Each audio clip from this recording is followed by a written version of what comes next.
Cara steps forward to reclaim the room. "All right, everyone," she says, warm but firm. "Before we eat, let's take a moment. It's Easter, and we're all together. So I'd love to start with a toast and a short prayer." Christina lifts her vodka glass and takes a long sip, eyes forward, pretending nothing is wrong. Cara lifts her glass and closes her eyes. "I just want to say how grateful I am to have all of you here today. Holidays can be chaotic, life can be chaotic, but somehow we always manage to come together, share a meal, and make a little space for joy. Happy Easter, everyone." Everyone bows their heads and Cara takes a breath. "Lord, thank you for bringing us together today. Bless this food, bless the hands that prepared it, and bless the love in this home. On this Easter morning, help us find peace, patience, and a fresh start. Amen." A soft, unified amen circles the table. Everyone opens their eyes, starts picking up their silverware, and starts to dig into their meals.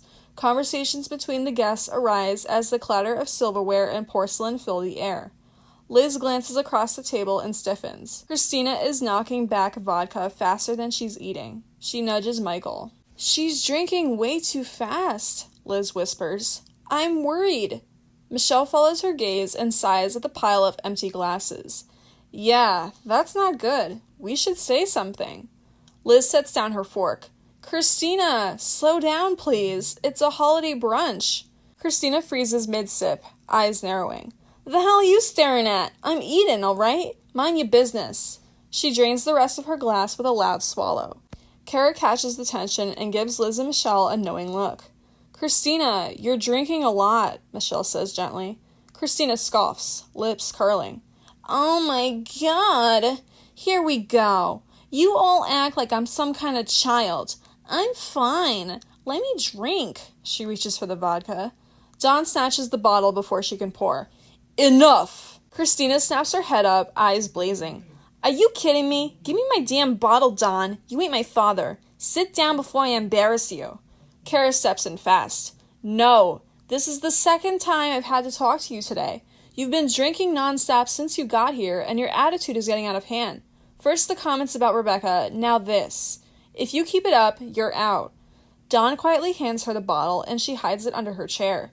Gionni nods. "She's right. People are worried. We don't need another Marnie situation." Christina looks around at the disapproving faces and scoffs, arms crossed. "Oh, please. All you's acting like saints. I can handle my own damn drink. You all just love ganging up on me because I'm the new girl." "No, you cannot," Michelle says firmly. "You've proven to everyone at this table that you can't. If you cannot control yourself for the next 20 minutes, you'll be forced to sit out from future activities." Christina rolls her eyes and huffs, shoving food into her mouth to keep herself from retorting the harsh words that are at the tip of her tongue. Dawn clears his throat, desperate to redirect. "Anyway, look, I know work's been stressful. I've been doing everything I can to keep this year from falling apart. Cara, thank you for hosting. I don't get out much between home and the office, so being here with all of you, it means a lot. I'm grateful you trust me as a boss and as a friend." Liz leans back, wipes her mouth, and drops the grenade. "Well, I'm doing all right. Getting back into my old position feels good. But Dawn, hearing you talk like that is kind of hilarious, considering how you've been treating me at work." Liz sits forward, voice sharp and steady. "For months you've been bossing me around, nitpicking everything, hovering over my shoulder like some detective. I walk in every morning knowing exactly what my job is, and you still treat me like I'm clueless. I'm your secretary, not your little errand girl. You've been controlling, disrespectful, and straight up acting like Marnie 2.0. I didn't survive her crap just to deal with yours." She points at him. "You better get your shit together, Dawn, because I swear to God, I'll walk out again. And this time, I won't come back." Liz gets up, drops her plate in the sink, and returns to her seat like she didn't just set the room on fire. Dawn looks rattled. "Liz, I didn't know you felt that way. I'm sorry if I've been acting like Marnie. That wasn't my intention." Liz gives him a cold stare. "That's it? That's your big apology? Dawn, I don't blow up like this, ever, but you've been treating me like shit for months." Dawn exhales. "You're right. I've been stressed and taking it out on you. Being a principal is a lot, and Marnie left it a mess. I've been trying to fix everything." Liz crosses her arms. "Stress isn't an excuse. You don't get to dump your crap on me because you're overwhelmed. I've been patient.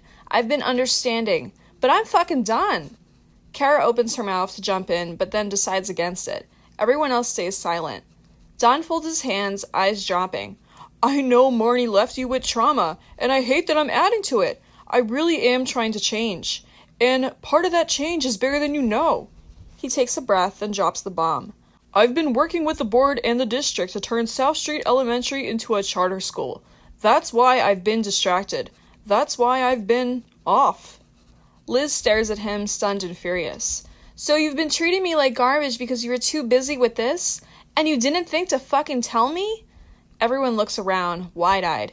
Cara's jaw drops. Michelle's hand flies to her mouth. Tanya looks like she might faint. Liz leans forward, voice shaking with anger. Ton, I appreciate the honesty, but you should have told me. I would have helped. Don shakes his head. I don't need help from you or anyone else. This is between me and the board. Liz's eyes widened. You don't need help from me? I'm your secretary. Helping you is literally my job. And instead, you've had me doing pointless bullshit for months. They're not pointless, Don snaps. They need to get done. Maybe I had you doing them so I could focus on more important matters. Liz stares at him. More important matters? You're making me do your dirty work and calling it important? I'm not a fucking idiot, Don. Don furrowed his brows, getting frustrated. Listen, it's not dirty work. It's busy work. Keeping you busy helps me focus on the work I need to do for this school. It's very important stuff, and I can assure you that you will understand none of it. Liz's jaw tightens. Don't fucking patronize me. I might not be able to do charter school things, but I know how to do my job perfectly well. Cleaning out Marnie's hoarder-ass office isn't a part of it. Don shakes his head. You're unhappy with the tasks. Fine. But complaining doesn't change anything. Spring conferences are coming. You'll be making calls and handing out flyers nonstop. For now, focus on what I give you. Liz glares at him. I'm not a mindless robot. If you're drowning in charter school bullshit, hire someone to help me instead of dumping everything on my plate. Don slams his fist on the table. Fine. Maybe I will. You waste more time bitching than working. Did you forget I'm your supervisor? His voice rises. I give you tasks. You don't get to complain. I brought you back to help clean out Marnie's files so I can renovate her office and reset everything. Organization matters. If you can't grasp that, then I'll take it to the board and you'll lose your job. Don't test me. If you forgot what I'm capable of, remember what happened to Marnie. I suspended her. I fired her. I can do the same to you. I was a board member. That authority doesn't just disappear. Tanya's fork drops. Jesus Christ, Don. Michelle's jaw tightens. Don, what the hell is wrong with you? Cara lifts a hand like she's about to step in. Okay, that's... She stops herself, lips pressed tight, watching him spiral. Liz lifts her eyebrows, stunned at how fast he's slipping into Marnie's old tone. You're acting just like her, threatening me, ordering me around like your little lackey. I thought you were different. I thought you gave a shit about me. Turns out you only care about your own damn agenda. Don rises too. I'm sorry you feel that way, but none of that is true. I'm doing what a principal is supposed to do. I handle things my way. I will change the school my way. Liz reaches over the table at arm's length and throws a glass of wine onto Don, the glass shattering on the table, falling, and then breaking onto the floor. Don't you fucking dare threaten me. I'm not taking it. She steps around the table and slaps him across the face. Chairs scrape. Cara and Gionni freeze. Michelle grabs Liz by the arm and yanks her back. Enough, Liz. No violence. Everyone at the table exchange an array of shocked glances by Liz throwing a drink onto Don. Even Christina, who was minding her own business and zoning out as the two of them exchanged words. Cara grabs Liz's arm and pulls her toward the patio door. Michelle follows, locks it behind them, and sits Liz at the table. Inside, Cara brushes glass off Don's suit. I'm sorry, Don. Are you hurt? She picks shards up off the floor. Gionni brings a wet towel and starts bloating his jacket. Don stares at the mess. I don't even know what I said to set her off. Christina pats his back. If it were me, I would have swung back. Cara shoots her a look. Christina, stop. Christina shrugs. Don wipes his collar. Unfucking believable. Michael, you're just sitting there? She's your wife. Michael looks up. I'm not her handler, Don, and she wasn't wrong. He stands, voice steady. She comes home exhausted every night. Half the time she's drinking because of you.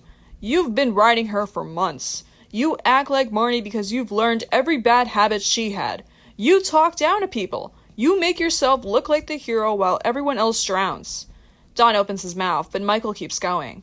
And threatening her job after everything she did for that school? That's fucked. You hide this charter school plan from everyone, then dump busy work on her so you could play secret agent with the board. And for what? The district can't afford a charter school. The city's overcrowded. The high school's overcrowded. You're adding more shit to their plate because you want to feel important. Don's jaw tightens.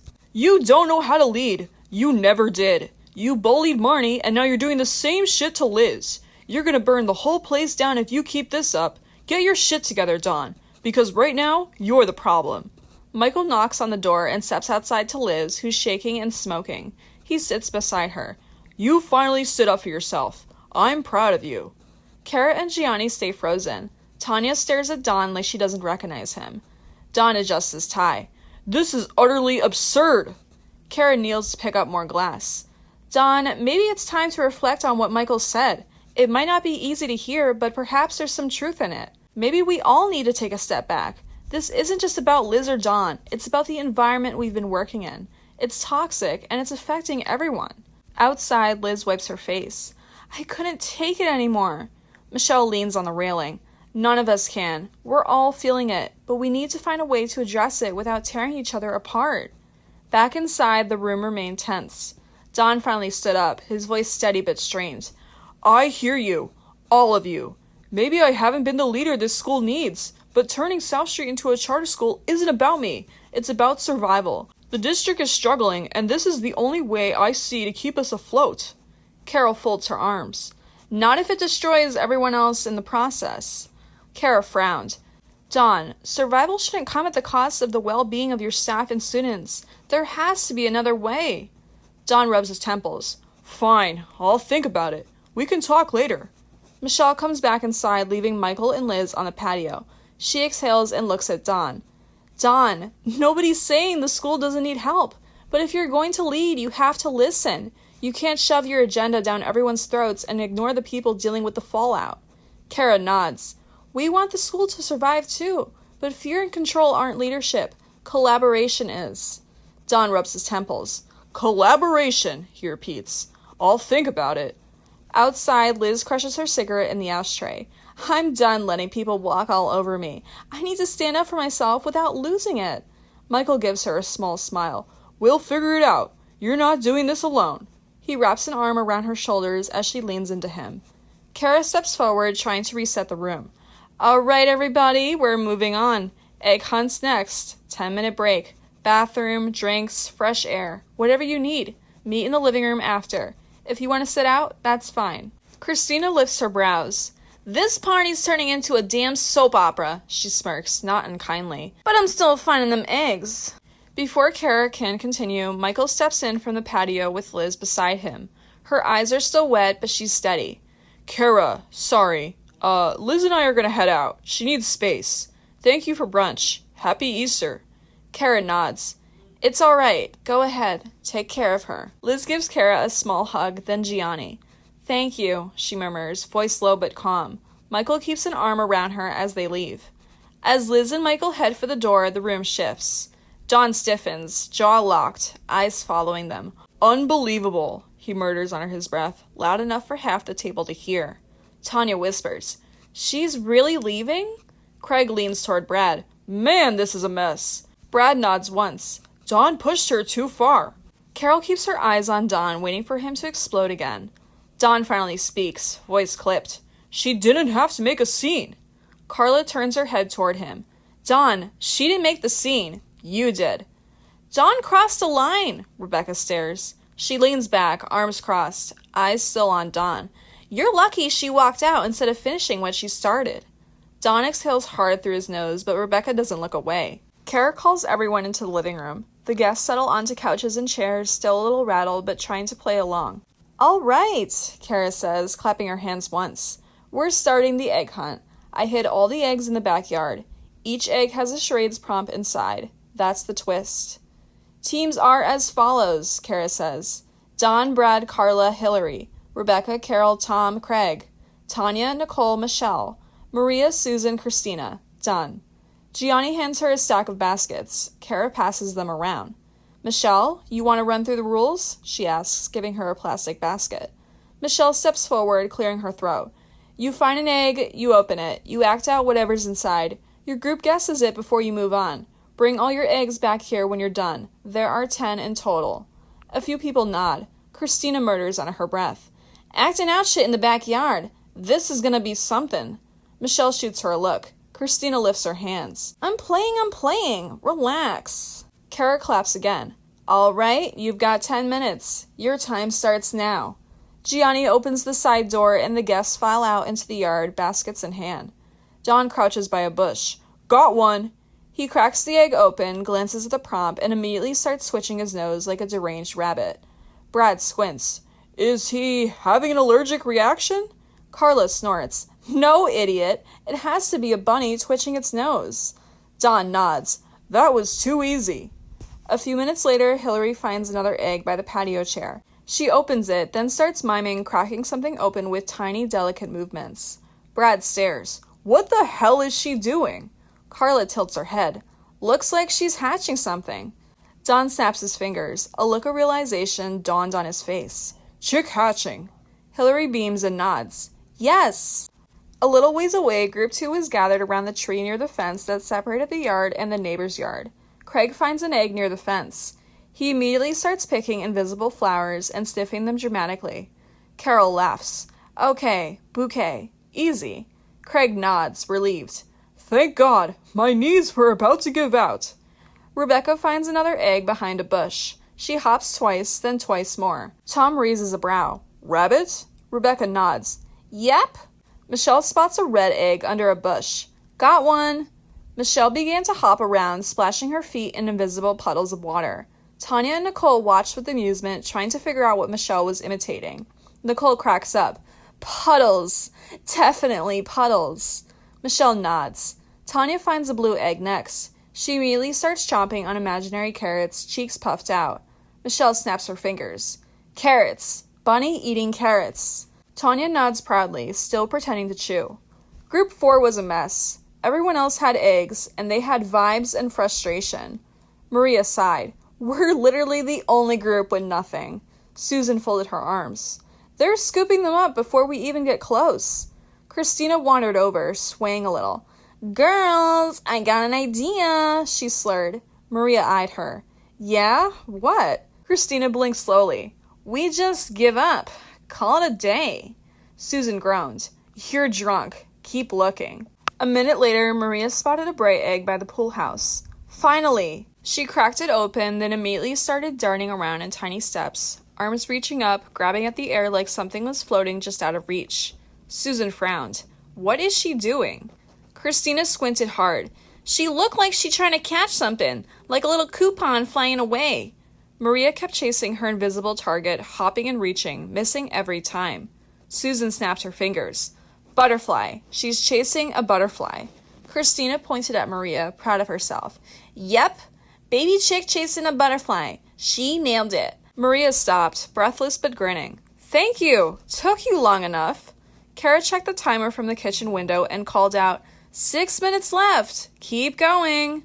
Gionni smiled. They're actually having fun. Cara exhaled. Thank God. I was terrified this game would flop. The hunt kept going. Group 1 was still in the lead with 8. Group 3 lagged behind with 3, and Michelle refused to let her group be the ones acting out prompts in the living room like fools. She was determined. Group 4 pushed into the trees behind Cara's yard. Susan checked behind trunks. Maria scanned above the tall grass, and Christina was on her hands and knees sniffing the ground like a confused bloodhound. Xtina, what are you doing? Susan asked. Christina lifted her hand, grass stuck to her cheek. I'm using my instincts, babe, she slurred. Eggs got a scent. Maria and Susan exchanged a look, but kept searching. Michelle suddenly gasped. Egg! She dove behind a tall bush and snatched up a bright yellow one. She cracked it open, read the prompt, and groaned. Oh, come on. Then she stepped out and began pretending to lasso something. Nicole blinked. Are you fighting a ghost? Tanya laughed. No, she's roping something. Like a rodeo. Michelle pointed at Tanya mid-lasso. Thank you. A few minutes later, Maria froze. Guys, look! Nestled in the tall grass was a pink egg. She read the prompt and immediately started unwrapping imaginary foil, then taking huge, dramatic bites of invisible chocolate. Susan burst out laughing. Oh my God! Christina clapped her hands. She's eaten chocolate! Look at her! She's having a religious experience! Maria bowed, still chewing. Thank you. I take my own craft seriously. 2 minutes left. 1 egg remained. Don spotted it near the back fence and held it up triumphantly. He opened it, read the prompt, and cleared his throat. All right, watch this. He launched into big, swooping arm circles, leaning back like he was fighting the wind, eyes wide with dramatic concentration. Brad snapped his fingers. Kite! You're flying a kite! Don grinned. Yes! Carla shook her head, laughing.